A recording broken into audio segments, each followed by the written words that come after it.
হে মশায়ে অতি গোরা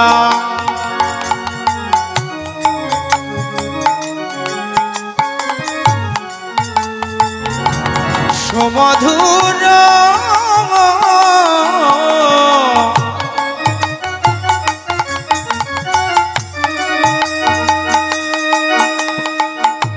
সমধুর হাসধরা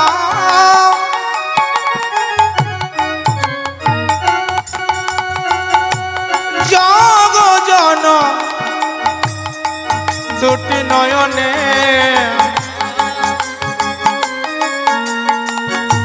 নয়নে আনন্দ দুটি নয়নে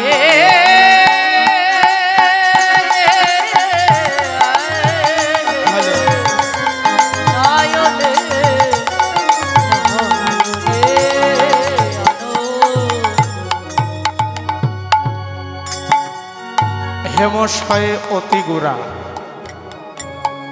সুমধুর হাসথরা জগজন দুটি নয়নে আনন্দ।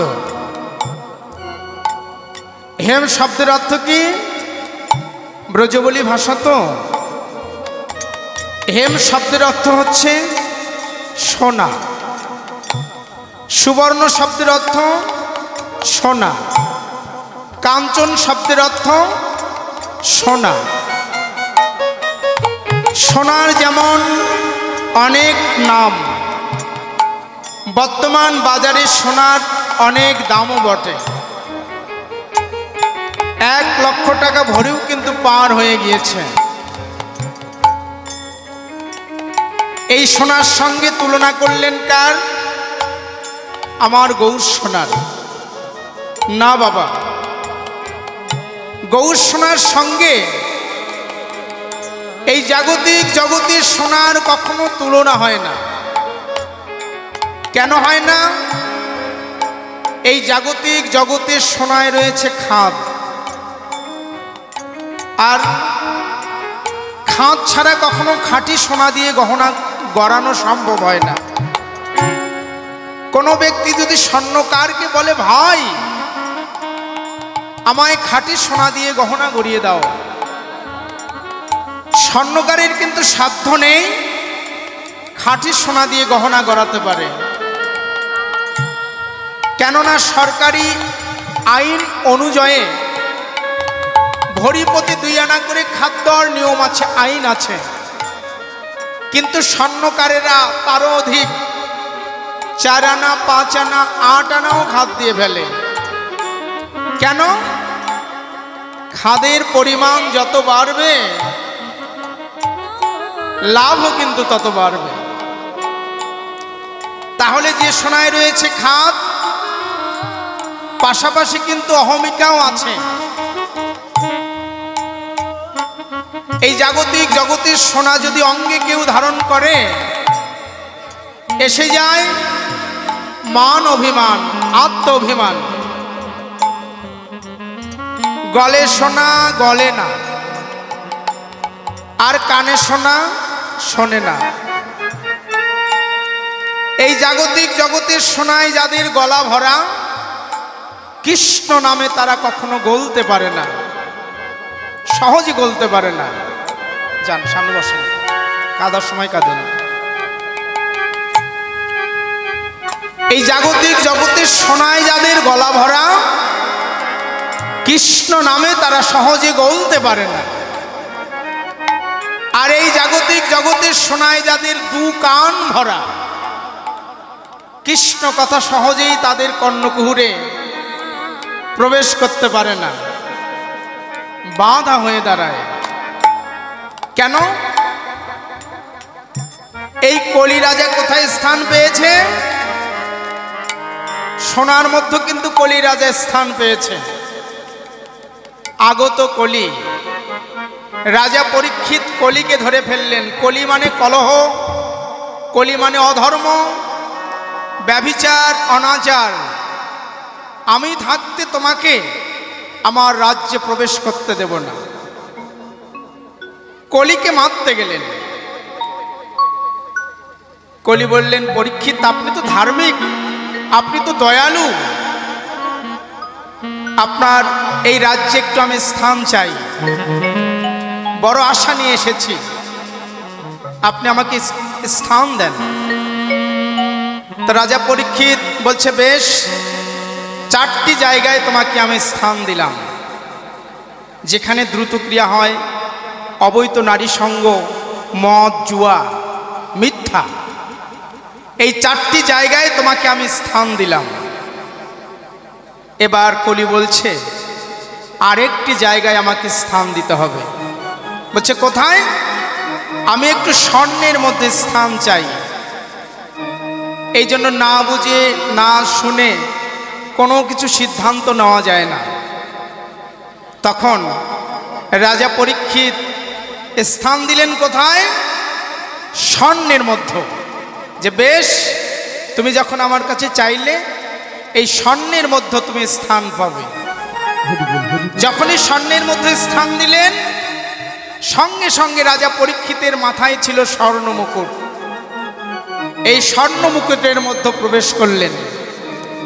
আর কলি স্বর্ণ মুকুটের মধ্যে প্রবেশ করেছিল বলেই কিন্তু রাজা পরীক্ষিতের মতো একটা জ্ঞানী রাজা, একটা ধার্মিক রাজা একটা বৈষ্ণব অপরাধ করেছিল।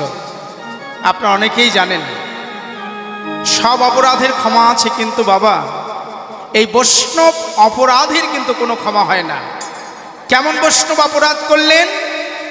রাজা পরীক্ষিত একদিন মৃগয়ায় গেলেন, হরিণ শিকারে গেলেন, গিয়ে পিপাসা লেগেছে, কিন্তু জল কোথায় পাবে?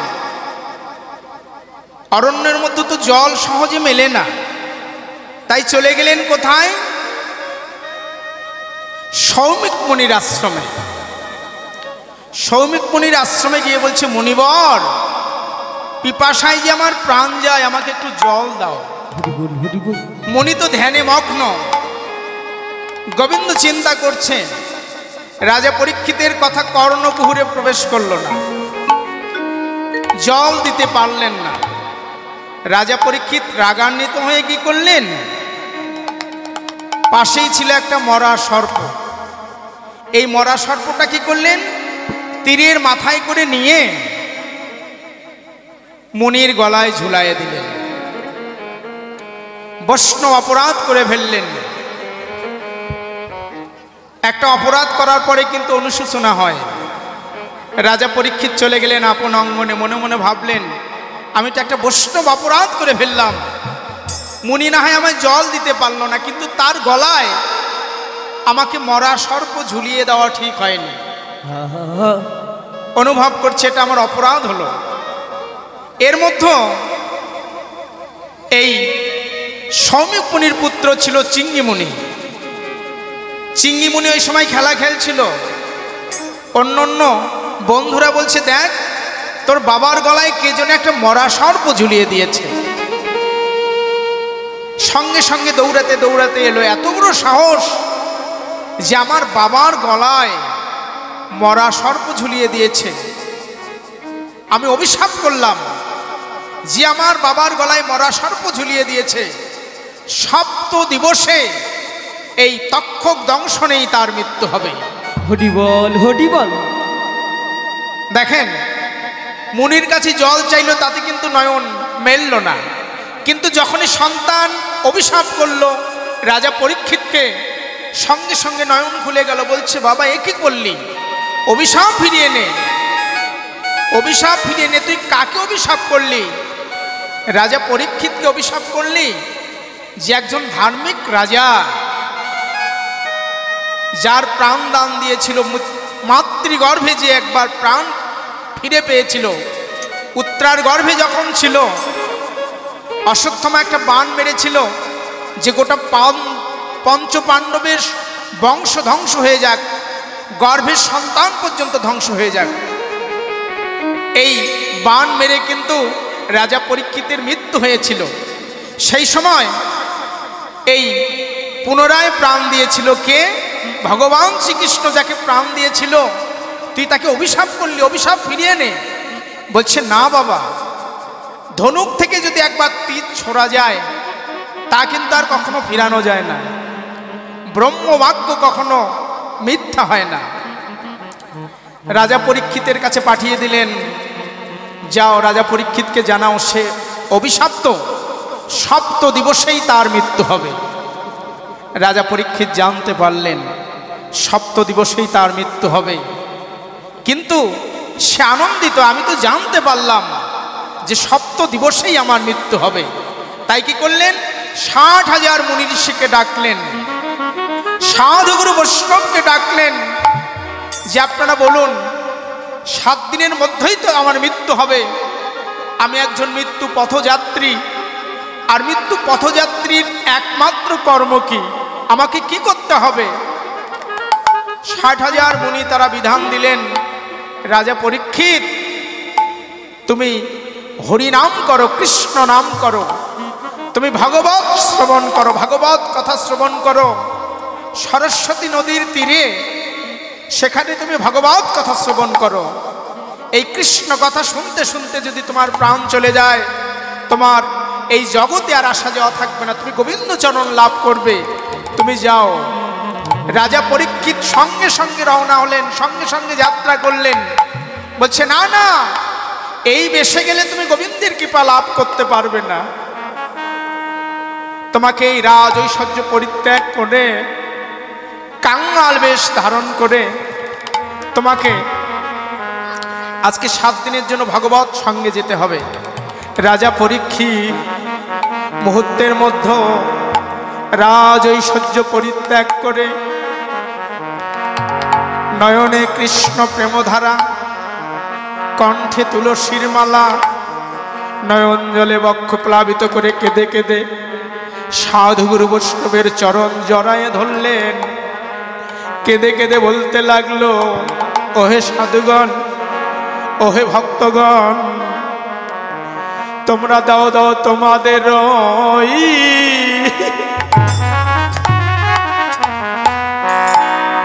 তোমাদের চরণের ধুলি একবার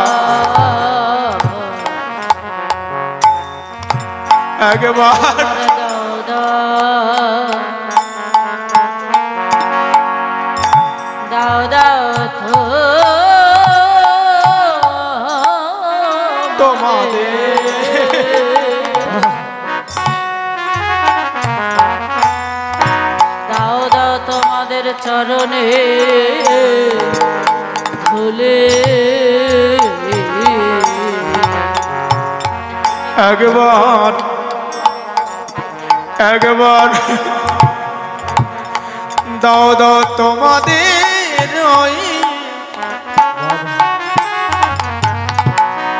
তোমাদের ওই চরণের ধুলি একবার দাও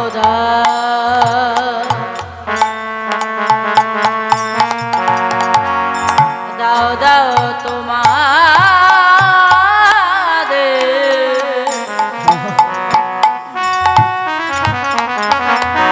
তোমাদের ওই চরণে ধুলে একবার দাও দাও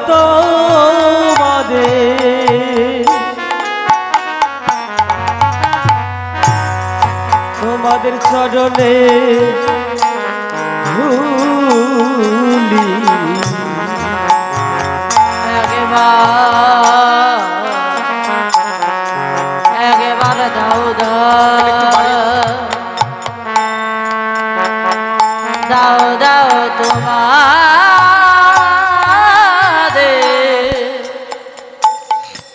তোমাদের ধুলে অনেক ভাগ্য গুণে আজ মিলেছে রে, দাও দাও তোমাদের ওই চরণের ধুলি। অনেক ভাগ্য গুণে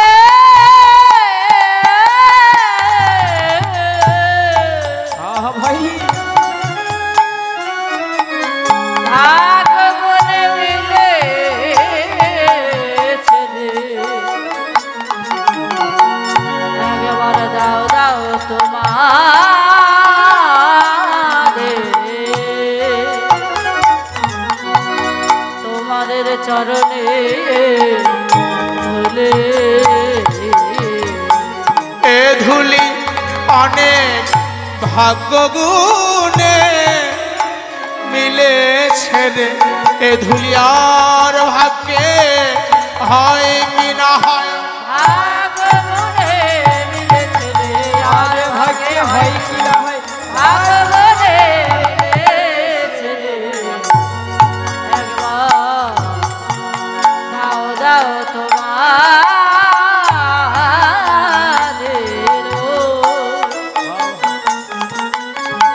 তোমাদের চরণে ধুলে আজকে সাধুগুরু বৈষ্ণবের চরণ ধুলায় গড়াগড়ি দিতে লাগলো।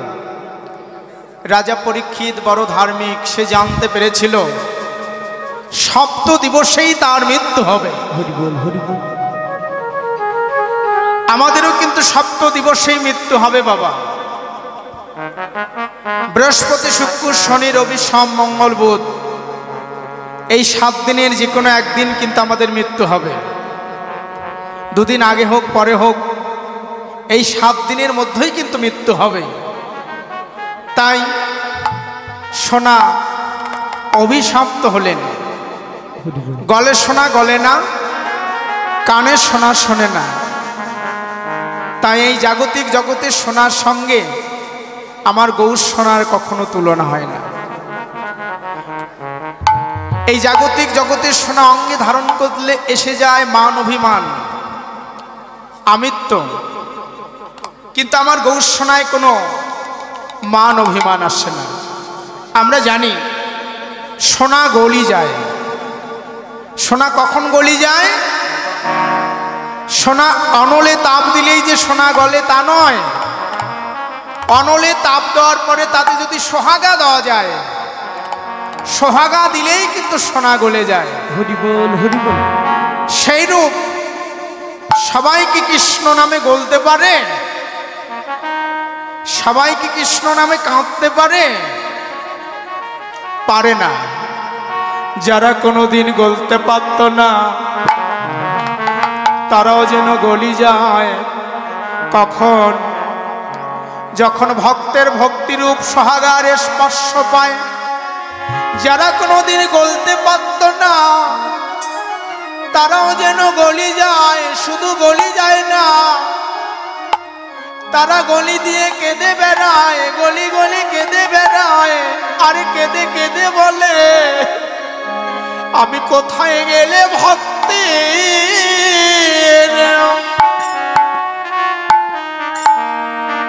ভক্তির সঙ্গ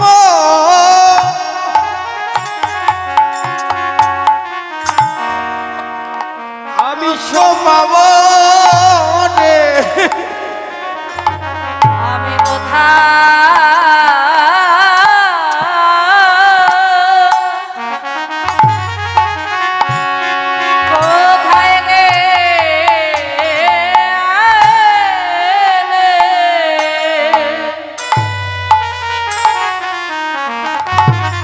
কোথায় গেলে ভক্তের সঙ্গ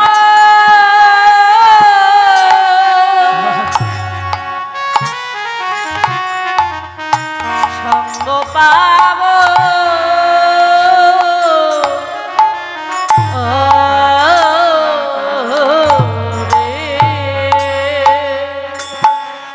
আমি কোথায়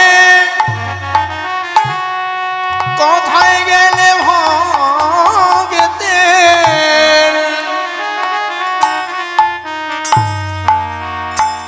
ভক্তির সঙ্গ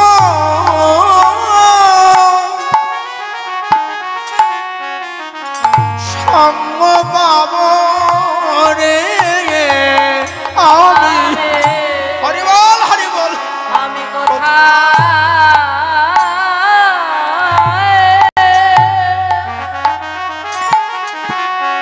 কোথায় গেলে ভক্তে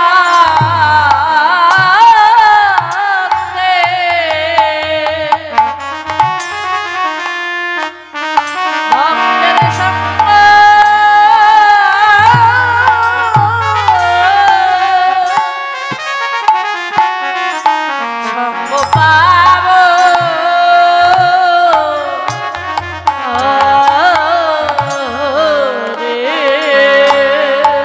আমারে দাপিত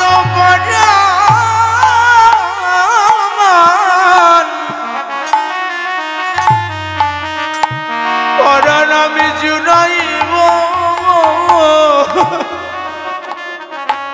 আমি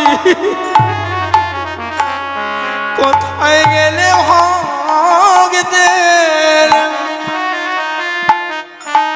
ভক্তের সঙ্গ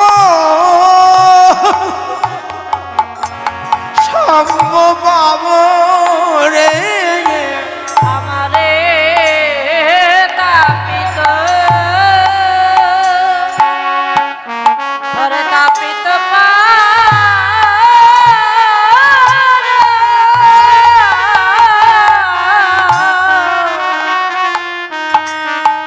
পরাণ আমি জোড়ায়ে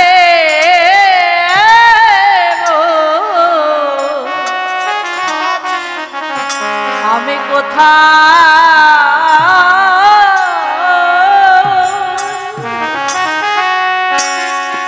কোথায় গেলে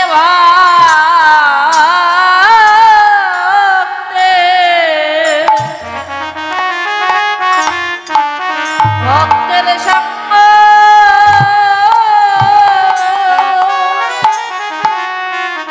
সঙ্গ পাব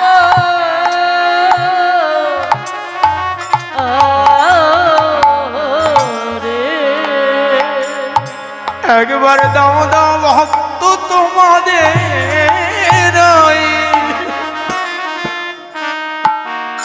তোমাদের ওই চরণে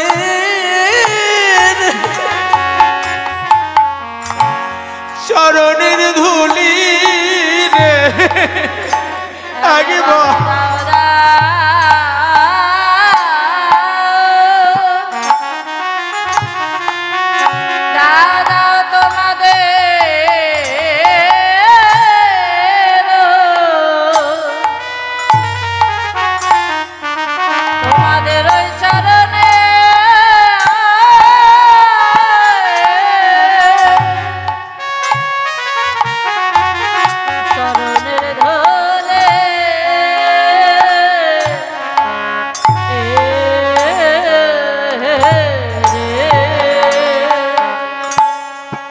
অনেক ভাগ্য গুণে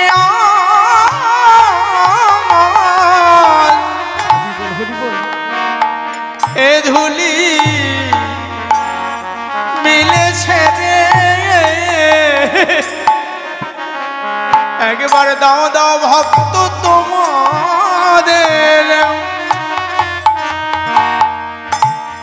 তোমাদের ওই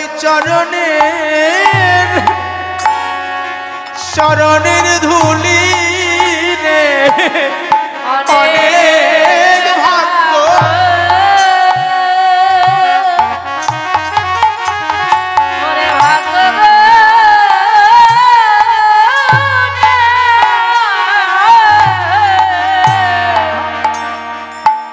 ভাগ্য গুণে মিলেছে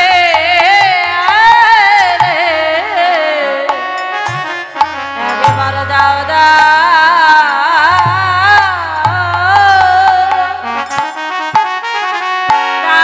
ভক্ত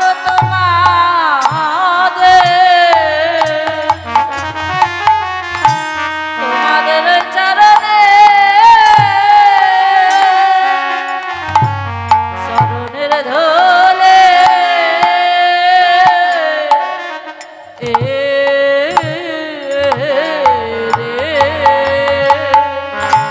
বাবা এই ধুলি কিন্তু কোনো সামান্য ধুলি নয় বৈষ্ণবেরও পদধূলি তাহে মোর স্নান গেলি তর্পণে মোর বৈষ্ণবেরও নাম বৈষ্ণবের উচ্ছিষ্ট তাহা মোর মনোনিষ্ঠ বৈষ্ণবের দ্বারে যদি হইতাম কুকুর প্রসাদ দিয়ে তরাইত বৈষ্ণব ঠাকুর হরিবল হরিবল তুলসীর পত্রের যেমন কোনো ছোট বড় নেই কৃষ্ণ ভক্তেরও কিন্তু কোনো ছোট বড় নেই বাবা যারা প্রকৃত ভক্ত তারা কিন্তু কখনো ছোট বড় বিচার করে না যে আমি এত বড় জ্ঞানী আমি ওই নিচু জাতের চরণে কেন হাত দেব?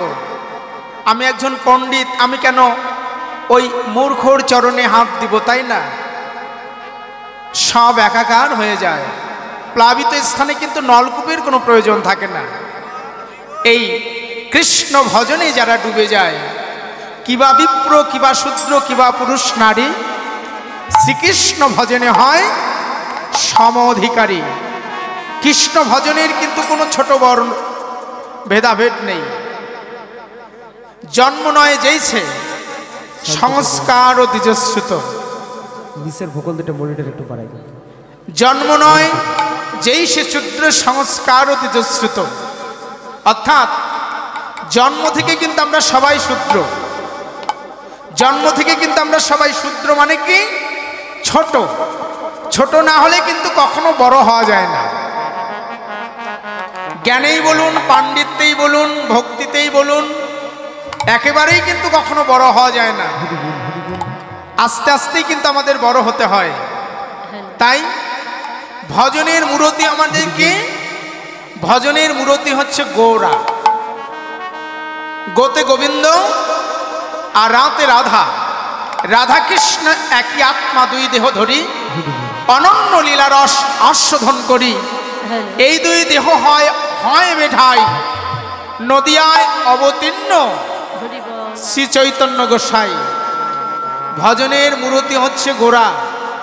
আমরা গাছের গোড়ায় জল না ঢেলে যদি গাছের আগালে জল ঢালি, তাহলে গাছটির কি কোনো উপকার হবে? হবে না। আর গাছের গোড়ায় যদি জল ঢালা যায়, তাহলে গোটা গাছটির উপকার হয়। একল ঈশ্বর আস্বৃত্ত, তারে যেইছে না চায় তেইছে করে নিত্য। দেবতার আরাধনা করলে দেবলোকে যাওয়া যায়, ভূতের আরাধনা করলে ভূত লোকে যাওয়া যায়, আর প্রেতের আরাধনা করলে প্রেত লোকে যাওয়া যায়। কিন্তু গিয়ে লাভ কি? আমাদের কিন্তু আবার এই জগতে আসতে হয়। কিন্তু ভজনের মূরতি যারা একবার গোড়া ভজনা গণে, তাদের আর এই জগতে আসা যাওয়া থাকে না। তাই গৌরের অপরূপ মূরতি কার সঙ্গে তুলনা করলেন? ওরে প্রীতি মূরতি গিয়ে, মূরতি গিয়ে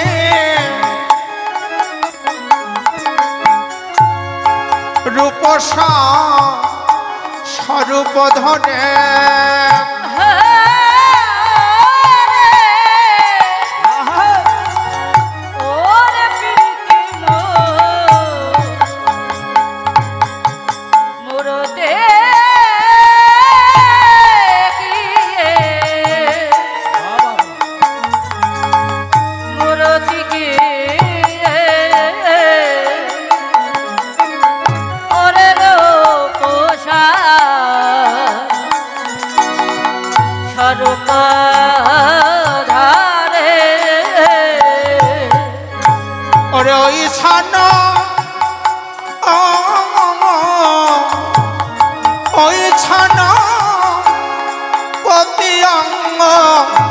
বন্ধরে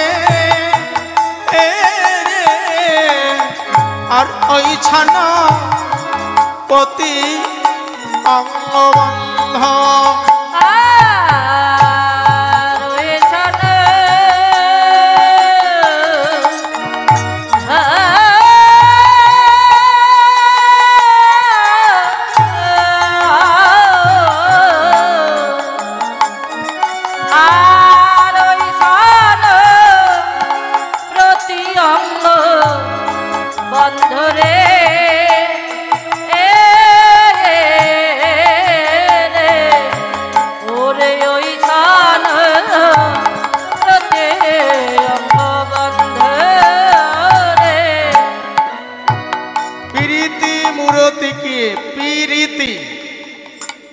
প্রীতি শব্দের অর্থ কিন্তু আমরা সবাই জানি, সবাই বুঝি।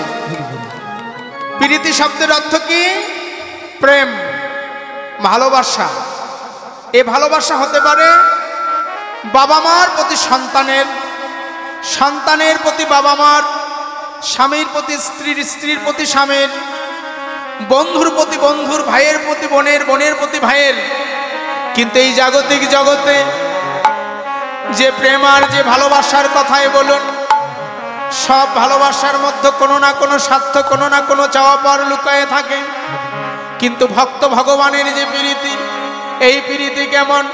নয়নে নয়নে বান বরিশনে, নয়নে নয়নে বান বরিশনে, নয়নে নয়নে বান বরিশনে, নয়নে নয়নে বান বরিশনে, তাহাতে উপায়ে আরে তাতে উপায় পেয়ে, বদনে বদনে প্রেম আলাপনে, বদনে বদনে প্রেম আলাপনে, বদনে বদনে প্রেম আলাপনে, বদনে বদনে প্রেম আলাপনে, তাহাতে উপায়ে তাহাতে উপায় রে, তাহাতে উপায়ে তাহাতে উপায় রে, হৃদয়ে হৃদয়ে পরশ করিতে, হৃদয়ে হৃদয়ে পরশ করিতে, হৃদয়ে হৃদয়ে পরশ করিতে, হৃদয়ে পরশ করিতে, তাহাতে উপায়ে আরে তাহাতে উপায় রে, তাহাতে উপায়ে তাহাতে উপায় রে, এই হলো যুগল প্রীতি, এই হলো যুগল প্রীতি, এই হলো যুগল প্রীতি। এই হলো যুগল প্রীতি। যারা ভাবনা করে তারাই বোঝে, এই হলো যুগল প্রীতি, ভাবনা করে তারা বোঝে এই হলো যুগল প্রীতি, এই হলো যুগল প্রীতি। যারা ভাবনা করে, নয়নে নয়নে বান বরিশনে, তাহাতে উপায়ে বদনে বদনে প্রেম আলাপনে, কৃষ্ণ কথা আলাপনে, তাহাতে উপায়ে আর হৃদয়ে হৃদয়ে পরশ করিতে, তাহাতে উপায়ে এই হলো রাধা গোবিন্দের যুগল প্রীতি। এই প্রীতি কারা বোঝে? যারা ভাবনার ঘরে বসত করে, যারা সদ্গুরু চরণে আশ্রয় গ্রহণ করেছে। আশ্রয় লইয়া ভজে তারে কৃষ্ণ নাহি তাজে, আর জীব মরে অকারণ। আপনারা কি সবাই দীক্ষামন্ত্র নিয়েছেন? নিয়েছেন তাই না? যারা যারা দীক্ষামন্ত্র নিয়েছেন একটু হাত তুলুন তো দেখি। যাক, প্রায় সবাই দীক্ষামন্ত্র নিয়েছেন, কিন্তু যারা নেননি, যে গুরুর কাছেই হোক দীক্ষামন্ত্র নিতে হবে। কেননা এই দেহ শ্মশান, দীক্ষামন্ত্র নেওয়ার পরে হয়ে যায় ফুল বাগান। আমরা জানি প্রত্যেকটি পাখি কুলের দুবার জন্ম হয়, প্রথম ডিম্ব আকারে, এরপরে কিন্তু বাচ্চা। আমাদেরও কিন্তু প্রত্যেকটি মানবের দুবার জন্ম হয়। কিভাবে? অনেকের মনে প্রশ্ন জাগতে পারে, তা আমি একবারই তো জন্ম নিয়েছি, মানুষের যে আবার দুবার জন্ম হয় এ কথা তো শুনেনি। হয়, এই যে আপনারা যারা যারা দীক্ষামন্ত্র নিয়েছেন তাদের কিন্তু দুবার জন্ম হয়ে গিয়েছে, তাই না? মাতৃগর্ভ থেকে ভূমিষ্ঠ হবার পরে কিন্তু বাবা মার একটা নাম দেওয়া আছে। এরপরে যখন আপনি দীক্ষিত হবেন, গুরুচরণে যখন আপনি আশ্রিত হবেন, তখন কিন্তু গুরুদেব একটা নাম দিবে, তখন হবে আপনার দুবার জন্ম। এ দেহ শ্মশান ঠিক তখনই হয়ে যায় ফুলবাগান, যখন গুরুচরণে আমরা আশ্রয় গ্রহণ করি। আশ্রয় লইয়া ভজে তারে কৃষ্ণ নাহি তেজে, আর জীব মরে অকারণ। আমাদের হিন্দু শাস্ত্র নিয়ম অনুযায়ী 7 বছর বয়সেই অন্তত আমাদের নাম মন্ত্রে দীক্ষিত হতে হয়। কিন্তু অনেকের বয়স 40, 50, 60 পেরিয়ে যায়, তারপরেও কি বলে? আমার সময় হয়নি, আমার বয়স হয়নি। কথা কিন্তু বলে থাকি, আপনারা বলেন কি না তা জানি না, কিন্তু আমাদের গাইবান্ধা জেলায়